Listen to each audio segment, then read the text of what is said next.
Didache has really excited my faith in a number of ways. I have just really loved studying it. I think one of the most prominent ways is where it leads us back to. A lot of Christian periodicals today, books, magazines, talking to Christians on the street, everybody wants to go back and live their faith as the earliest believers did. Everybody wants to be part of a church that's like the book of Acts, so to speak.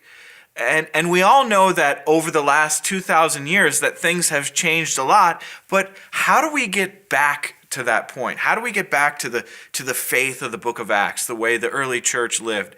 And I feel like this is where the Didache comes in, and it's been just so instrumental in my life. Because it was written at such an early date, it's an incredible window into the faith and practice of the earliest believers, particularly those of the nations who are coming to faith in Messiah. They're becoming disciples of Yeshua, and they're interacting with Judaism for the first time.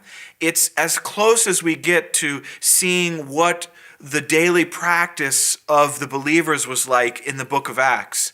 The New Testament itself, while one of the foundation works of our faith, it doesn't talk so much about what daily life should look like. However, the Didache does.